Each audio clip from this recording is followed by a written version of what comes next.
Now please note, when I say exam taking strategies, if I just speak theoretically on that, it may not be helpful to you.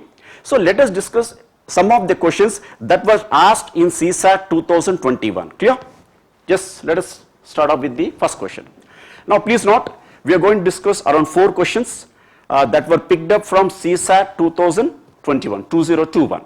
Okay, because I need to tell you like what are the questions that were asked, how the questions are there, and how we have to go about on that. Okay, for your kind information, I request you to watch my earlier videos also, because I've also discussed the questions that were asked from 2020 as well as from 2021. Clear? Right. Now look at the first question. There are 2 classes, A and B, having 25 and 30 students respectively. Clear? 25 and 30. That is to say, class A 25 and class B 30 students. Okay. In class A, the highest score is 21.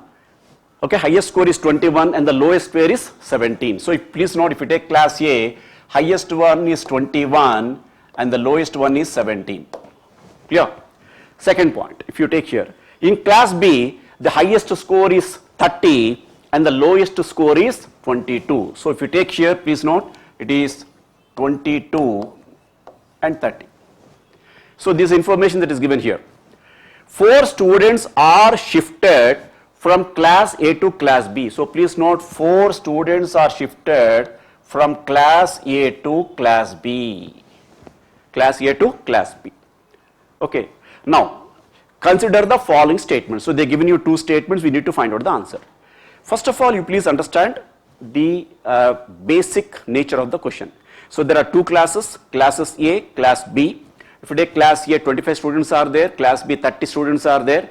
The highest mark with respect to class A is 21, the lowest mark is, or the least mark is 17. Whereas here, the least mark is 22, the highest mark is 30. Now they say that 4 students are shifted from class A to class B. That means generally they are going to ask you a question on the averages. This is what it means. Now see, the average score of class B will definitely decrease. So they are talking about the certainty. They did not say may, they say will. Now please understand, when you take class B, the least score is 22. The least score is 22, leave aside the highest score, that is 30.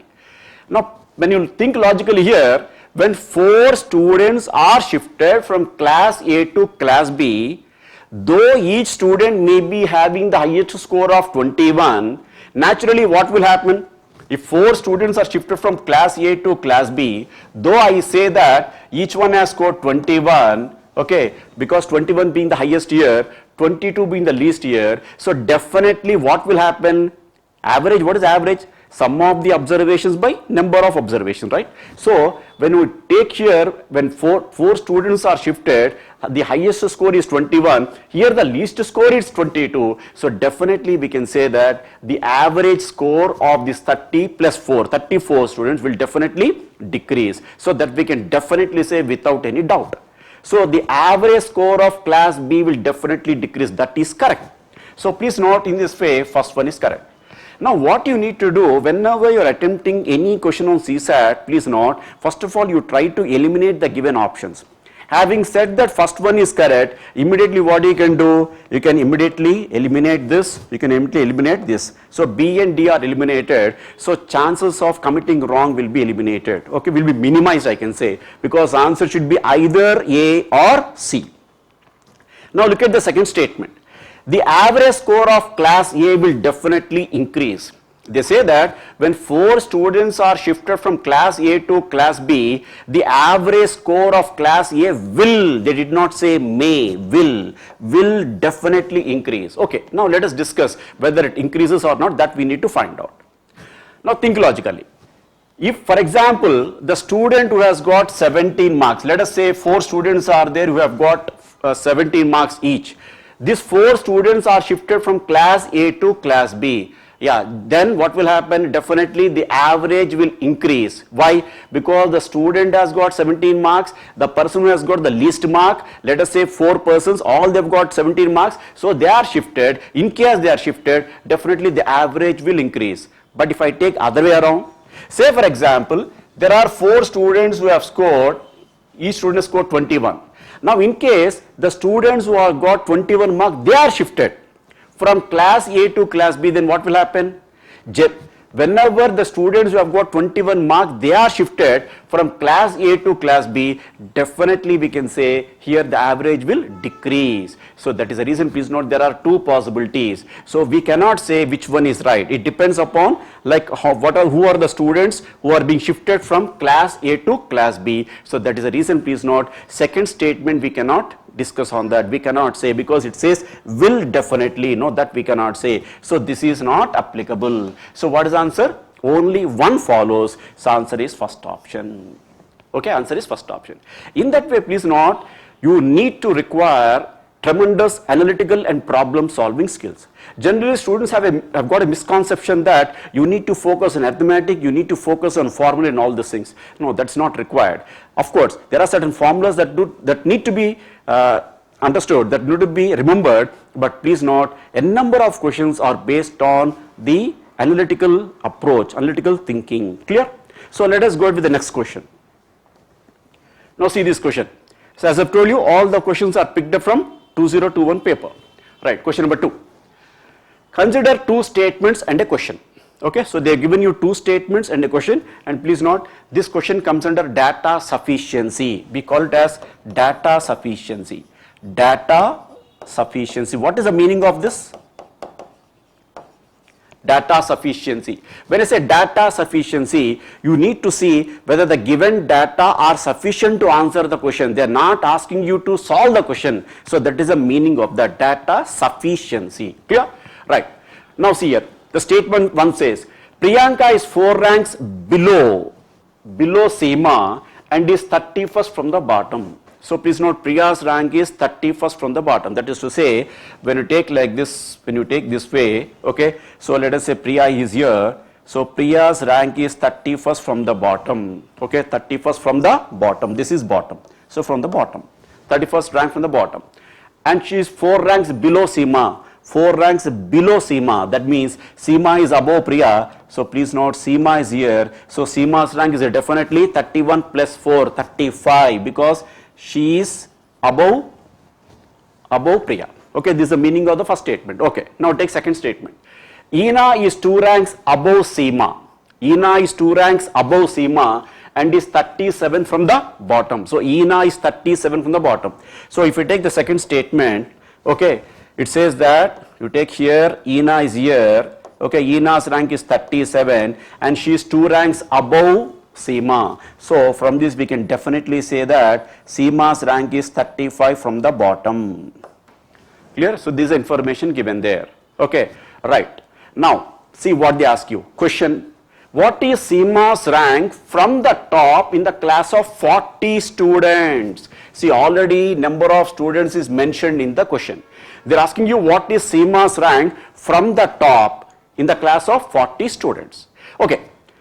First of all, leave this question aside. We will discuss the basics. Now let us say there are 5 students in a class. Okay, student 1, 2, 3, 4, 5. Okay, this is the top, this is bottom. So how many students are there? Number of students, number is equal to 5 students. Okay, number of students is equal to 5. Now let us say this person. Let us say this person name is Kiran. Now tell me, what is Kiran's rank from the bottom? What is the information I have provided here? I have told you that there are 5 students, and what is Kiran's rank? I am also providing that statement. 1, 2, 3, 4. So Kiran's rank is 4th from the bottom. Can I say that? Kiran's rank is 4th from the bottom. Now if I ask you, what is Kiran's rank from the top? Can you find out or not? Yes, you can definitely find out, because we know how many students are there. 5 students are there. You know Kiran's rank from the bottom. When you know Kiran's rank from the bottom, you can definitely find out Kiran's rank from the top. Okay, so please note here, whenever they ask you question on data sufficiency, don't try to solve the question. You have to see, you have to think smart. Here they say that what is Kiran's rank from the top means you can easily find out, because you know how many students are there, you know what is Kiran's rank from the bottom. So there are 2 variables given. One is Kiran's rank from the bottom and number of students. In the same way, if I apply the same here, we know that in each case they say that 40 students are there.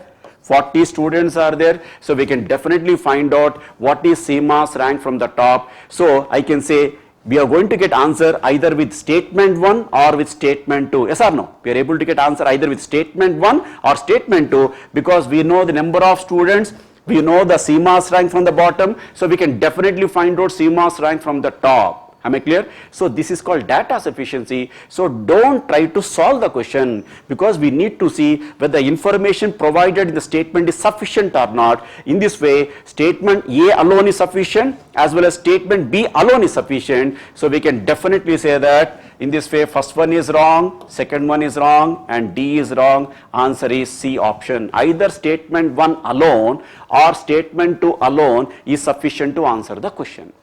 By the way, I am going to discuss the question, I am going to solve the question, but my intention, what I want to drive home is that whenever you are attempting such kind of questions, you should not solve the question. You have to just focus on the data. They are asking you whether the data, given data are sufficient to answer the question or not. We can definitely say the information is already clearly given there. We can definitely solve the question. If you take this question, see here, number of students 5. Kiran's rank is 4 from the bottom, so I can definitely say Kiran's rank is second from the top. Second from the top because we are talking about the same Kiran, so Kiran got replicated in both the cases. In the same way, when you take here, okay, if at all you want to find out what is Seema's rank, it's very simple. Okay, when you take here, please note, you can understand like this because again we are discussing on the same person, so you can say like this: top rank plus bottom rank minus 1 is equal to number of students. Why minus 1? Because we are discussing about the same person either from top or from bottom. So the person is counted twice. So we have to remove minus 1. So in that way, please note 35 minus 1 is equal to 40. Okay, so 35 minus 1, that is 34. So definitely when you take here, please note the top rank, if you take here from the top, it is how much?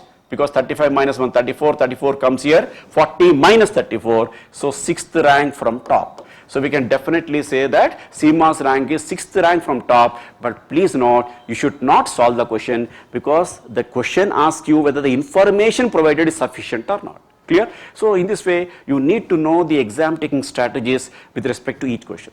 Right. Next question. In the English alphabet,